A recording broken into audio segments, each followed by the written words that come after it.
Je viens d'apprendre une très mauvaise nouvelle pour les pays de l'AES, notamment avec l'arrestation du président du Venezuela. Nous allons faire un peu de géopolitique afin que vous compreniez le lien qu'il existe entre le Burkina et le Venezuela. Depuis leur retrait de la CEDEAO, vous savez, le premier ami que s'est trouvé les pays de l'AES, c'était la Russie. Alors qu'aujourd'hui, et même autrefois, la Russie a montré ses limites face aux États-Unis.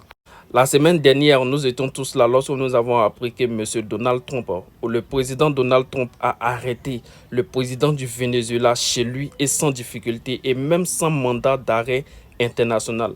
Tandis que lui, son allié à lui, notamment Netanyahou, le président de l'Israël, est chez lui tranquillement. Et il y a quand même un mandat d'arrêt international contre Netanyahou, mais personne n'a l'audace dans ce monde d'aller arrêter Netanyahou, tout simplement parce qu'il est allié aux États-Unis. Alors, depuis cette arrestation, nous avons vu le silence incommensurable des pays des BRICS, notamment la Russie, qui d'ailleurs est restée silencieuse lorsque les États-Unis ont bombardé l'Iran. L'Iran qui est d'ailleurs l'ami au pays, à la Russie. L'Iran qui est l'ami à la Russie. Et tenez-vous bien, le Venezuela aussi est un pays allié à la Russie. Alors, qu'est-ce que cela sous-entend? Cela sous-entend que aujourd'hui, les pays de l'AES qui sont allés se confier à la Russie ont fait un échec total parce qu'aujourd'hui, cela se démontre sur le plan physique qui sont les maîtres du monde. Ce sont les pays occidentaux. C'est-à-dire que la France, où son président peut se lever un matin et venir arrêter tous les trois présidents des pays de l'AES et cela n'ira nulle part.